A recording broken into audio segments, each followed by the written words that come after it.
Hello, welcome to Andertons TV. My name is Jack Duxbury, and this is Joe Clegg.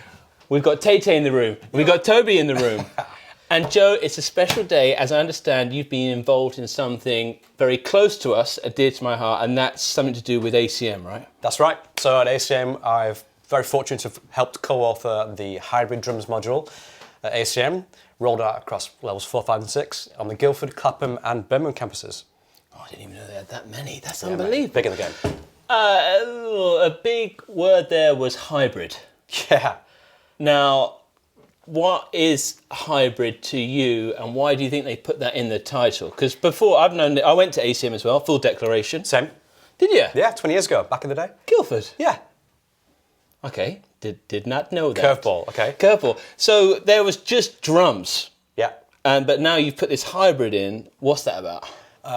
Very good question. I guess back to when I was at ACM, a long time ago now, learned how to be a drummer. When I went into sort of getting gigs, I realised that I actually needed to have more skills, certainly personally speaking, which has gone on to kind of formulate a career in music, like 20 years working in music. And that is a drummer understanding how to press play and playback, and then, okay, what is playback? And then if we're recreating a pop record, I found myself on a pop gig for a long, long time, is, well, how do I recreate that sound, which isn't acoustic drum?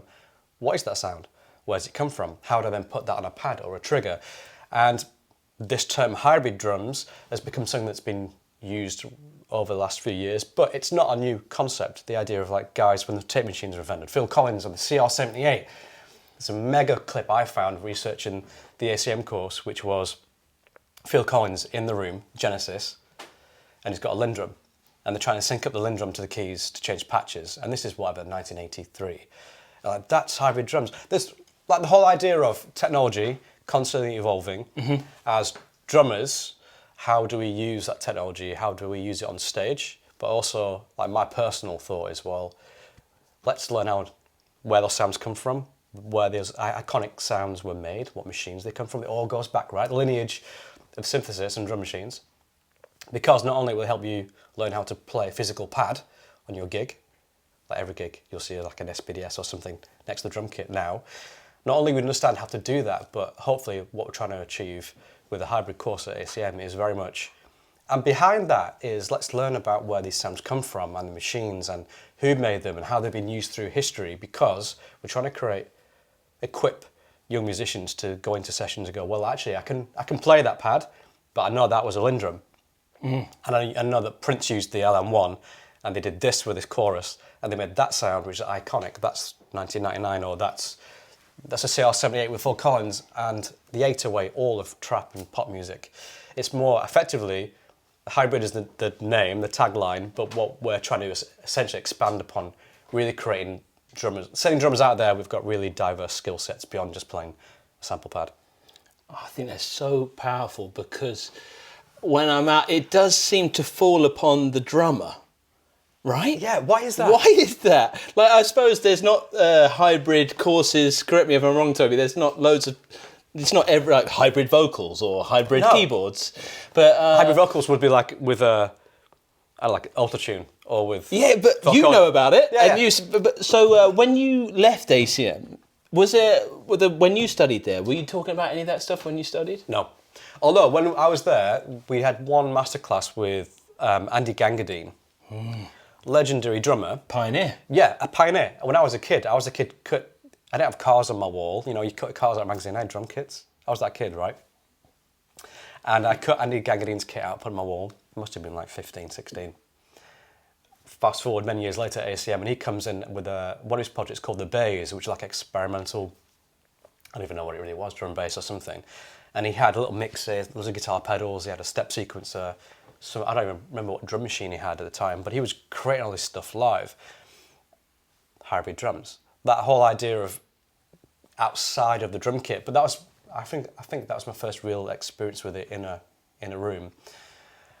But that got into like working in music. When I was touring and stuff, and straight away having to learn to play to a click track as a drummer. And I was, whatever reason, like you just said, why is the drummer responsible for pressing play and playback? But I was. And I was like 19, coming out of music school, out of ACM, straight into a touring band. And Ableton really wasn't a thing then. There's like whatever it was, No, version 2. Can I drop this in full declaration again? Not only did we go to ACM, we didn't know about it. Yeah. But when I was out in the wild playing live music, I first heard of Joe because the word got round. There's these guys and they're gigging with this thing called Ableton. Because I can't tell you, if you go to ACM and you do this course, to me, I was out there on the field of battle, and I heard that there's this like innovative general, like commanding the right wing, and I was like, because the idea of what you were doing, and that was with Ellie Goulding, right? Yeah, Ellie Goulding. And was that where did that feel like? I never got to ask you because I always heard about you secondhand, like, and we'd stare at your rig, and I know a lot of people stare at your rig, but we were. It was almost a lot of naysayers. Oh, it can't be possible. Yeah. At the time, we might be a bit gear heavy on this stuff, but a lot of it is part of it. Right? Yeah, of course. We were using ADAT machines for our backing tracks. Yep. And the magic thing that we saw was, I saw that you were in charge of it, which again, the drummer, and we were used to that because the drummer would start the ADAT. So I think that's maybe where that came from.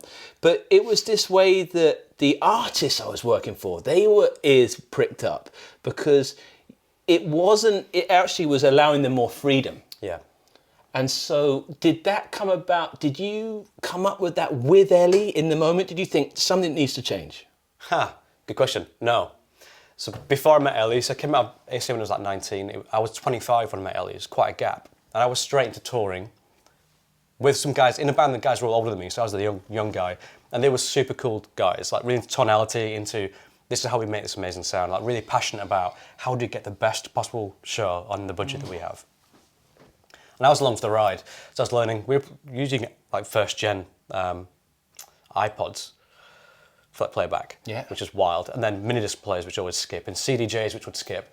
And as I was leaving that era, Ableton was the first time we tried it. And suddenly it was like, whoa, you can trigger sections and we're not confined to a structure. And the band that was in there was like, this is the sickest thing ever. So it was already kind of ingrained in me. When I auditioned for Ellie, I asked the producer, which is very bold of me, never met these people, like, can you send me the stems for this track called Starry Eyed, because it's all 808 drums, vocal chops. I'm like, I reckon I can play that. So I had a vision for how I think this song could be. Bear in mind, Ellie, I didn't know she was signed at the time. I just heard her voice on a Hype Machine, on a blog, on the internet. And I just loved her. I thought, this girl's amazing. Found a way of contacting her. And then from that message to like 3 months later, my life had completely changed. But I auditioned, took my drums down, played my drums, and like, yeah, okay, very good, thanks, Joe. Like, give me a couple of minutes. I've got my little 4U rack, my Behringer DI strip. I've got a laptop, pull my SPDS out, plug my in-ears in.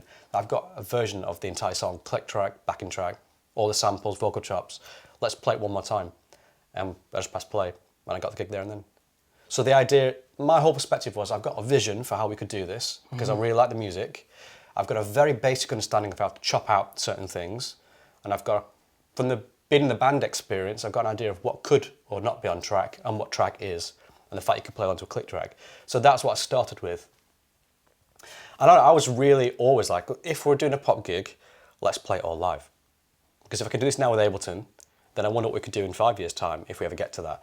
And thankfully, over the years, we brought in players that had a similar perspective on sound design, mainly like Simon Francis, bass player at Ellie. He was very much synthesis. If we can figure out how to make every single patch on the record, every single sound, well, actually, it's made up of, we've got here like distortion, delay, reverb. Add a filter to that. Then really, or just those tools, if we could free up a person having to have expression pedals and whatever, filters on a MIDI controller, all that with a drummer, how am I going to filter this part that I'm playing? Because on this Max Martin production, that's exactly what it does. So we're not trying to like solve any major problems here, but how can we do that and how can we make it repeatable? And that's when we both, Simon and myself, went, let's just go fully commit to running Ableton as an instrument. So we'll redesign all the sounds, we'll take apart every stem from the record, we'll sample everything, and then what we'll do is we'll play with automating things to happen while we play. So if he's playing his bass synth, what we'll do is rather than just trying to guess if the arpeggio is going to be in time, we could clock it, but that'd be kind of cheating. But what if we could just send a signal from my bass drum to trigger the arpeggiator so that the bass drum is real, the arpeggiation is real, it's all live? Because I've obviously grown up watching pop shows and going, it's sick, but it's not real. It was a revolution. Well, that's what we did. It really was. I was very fortunate that Ellie's manager was the first thing that he'd managed. He was very much art first, very good businessman, but very much explain to me why you think that's a cool thing.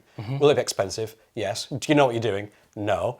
Are you passionate about it? Like, this could be the coolest thing ever. Imagine if we ever get to arenas where we could play a pop record. We used to try figure out what you're doing because we'd stand at the side of the stage and people would be like, is that a backing track? No, man. And I suppose that goes back to, it was like the invention of hybrid. In England, anyway, to that extent. I mean, that's generous. It really was. I think a lot of people started asking. I used to get it as a keyboard player, like, how, be like that. How can you do it? Well, I don't know, because I'm not in sync with everything. Yeah. Anyway, we're talking about loads of technical terms. If I went, because I moved back to my hometown recently, and I meet a whippersnapper there who's on the drums, and I go, hey, I tell you what, they've updated the course at ACM.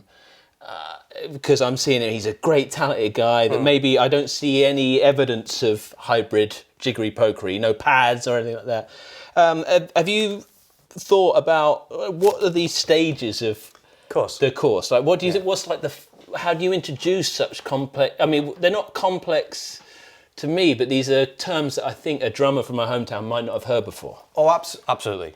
So it's levels. So level, I think the first instance of here is an SPDS, and let's talk about how to turn that on and what cables you might need. Let's look at the software for that, and let's look how to just play sound. Yeah, and should we just in case, I don't know what channel this is, a Roland SPDS is, just in case you don't know out there, because I'm just worried, like, again, if you're at home and you go, oh my God, these guys are talking nonsense, gibberish, but it is a little Roland SPDS, the SX Pro, which is the current model, is effectively a black box with 9 pads on it, and a whole bunch of presets where you can put sounds in, and it's filled with every drum sound you could ever think of, because Roland made all the drum machines, right? So all these amazing sounds are in this box, but it's so much more than that now. You can run backing tracks from it, click tracks, it's mega, mega powerful. And they're all over you turn on a live lounge, turn on a big weekend at Glastonbury, every single drummer you see, no matter what the gig or where in the world, has got some kind of technology by their acoustic kit, whether that's a trigger, press and play and playback, or an SPDS. But it's become standard. And when Toby told me about the fact you'd done this course and that you'd made it, I was like, oh my, this makes so much sense. Because if you're looking to go do a course at a further education, secondary school or any stage in your life, and that they're not talking about that, then they're lying to you that you're going to be equipped. There's not one gig out there. Maybe. I mean, I know of course there's loads of gigs. Of course. Yeah, of course there's loads of gigs. But still. But even then, I'd argue that there's probably going to be a lighting aspect, and in there, and how do you... The drummers often have to go through the most rigmarole with that stuff, right? Which is timing and say there's video, everything about... Do you touch on all that stuff on the course? We haven't, Okay. I mean, this is a can of worms, right? So yeah, it's wild. I've spent 20 years exploring this, and there's still so much more to learn. And it depends on the application. But really, going right back to the beginning of it, if you're playing in a function band, playing pop tracks, I just need a clap sound or... Car wash. Right? I need to play an effect or something. How am I going to do that? Well, there's a pad you can just put sound in and play it, and it's probably already on that pad anyway. And do you feel ACM have kitted up to deliver this course? Is there going to be kit there for them to do it on? Yeah, they have. They've gone in, actually. Right. The drummer's actually well smart now. Roland gear everywhere for days. Everything you can imagine they've got. Even got some of the little 808 TR-08s, which is a fun touch, which I said, let's get some drum machines in. Well, because really... The idea of hybrid, certainly what I'm trying to instill is, let's just present a skill set. Because really what I'm all about is, well, if you understand that you can play a sound on a pad, let's explore where that sound came from and the lineage of that sound, because then you start listening to music in a different way. So hopefully what I'm trying to expand on is, let's equip drummers to be producers or sound designers or engineers, because it just widens the skill set, and it all starts with, hey, what is that sound that's across all these R&B records, pop records. Oh, it's the Roland 808 from 1980, whatever, 2, 3. Where's that come from? How do they recreate it? And then suddenly they're recreating these sounds in whatever door they've got, and then they're making music. And that's the interesting thing for me about, okay, what could hybrid mean? It's like portfolio career. What skill sets do you need right now to be a working musician? You need to have loads, right? Yeah, I'm playing guitar. Well, there you go. I don't even play guitar. You don't even play guitar. Yeah, exactly. But that kind of sums it up a lot of the time. We worked together recently. It's amazing how that's changed. But you were the start of it. And I can remember chastising you. I was like, oh, you changed my job. Because it was such a revelation when it came in. A little bit more about, that's great about the course. What's the most complex thing you've ever had to put together? Programming-wise? Well, so with the hybrid course, we're talking about drums, obviously. Yeah. But the concepts expand across all instruments, vocal effects, keyboards, everything. And that's what my company does, Art Club Live. That's what we do. So you've got that, let's create a narrative for your show. Let's pull apart all your records. Let's create a really amazing set list. And let's rearrange things. That's the music. But then we've got the technology and that experience of, we've tried everything and broken it all 1,000 times to know exactly what technology we could do to make it all live. And honestly, the most intensive one we've done is Bastille. Is it? Which is where we last saw each other in the studio. Yeah, Bastille's Giving the Future campaign a world tour, just because we went in on every single instrument, created a full new system for them to be able to exist, like an ecosystem for them to play. From vocal effects, from Dan having a MIDI controller where he can sing and control delays, reverbs, distortions, like little altar boy, pitch effects, and it not be set or automated, it just be real. And then like with Woody, because the entire last record for Bastille was that very much that thing, non-acoustic drum inside. Where every single time, every 16th note was a different sample doing something different on the same pad, applied across his entire kit. You know, it's like hundreds and hundreds of samples. Funny enough, I went to ACM with. Did you really? I was in the same year as Woody, the drummer for Bastille. Yeah, we were in ACM at the same year. And we were in a function band together. And there is testimony how things have changed and how there's a guy that when we left, I can remember Chad Smith came to do it. Yes, right, I was there, yeah. And he was a massive Chad Smith fan, and he would have never have thought in 2023 that he would be so hybrid. But then what's amazing is, and I'm going to put your earmuffs on, so just but Joe made it really easy for him. And he's really enjoying it. And if you want to check it out, make sure you look at some of the videos, because often you might think that they're to track, but it's all going on live. Yeah. And that's a prime example of it. With video as well. Yeah, everything. So that it's incredible. Yeah. And dependable. So that's all going to be in the course. We'll have links below this video to find out more about it. But other than that, just check out this new course, which is going to be unbelievable. It's going to be sick. Now, that's all a bit about the course, right? Okay, but we're probably going to jam out with some of this bit of gear. Where can they find out more about you, Joe, and more about your company as well? Yeah, we can find out about me on obviously the usual places, on Instagram, Joe Clegg, but my company Art Club Live also on Instagram, my website. If you're a young musician, you're into programming technology, we're always looking for young talent. So hit me up. God, I didn't really think about it, but it's everything. If you hadn't gone there, I didn't know we both went at the same time. Oh, how mad's that? But don't use me as an example to go there. Use Joe. And thanks, Taylor, for filming the video. We'll jam you out with some hybrid, right? Some raucous hybrid. Wait.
Thank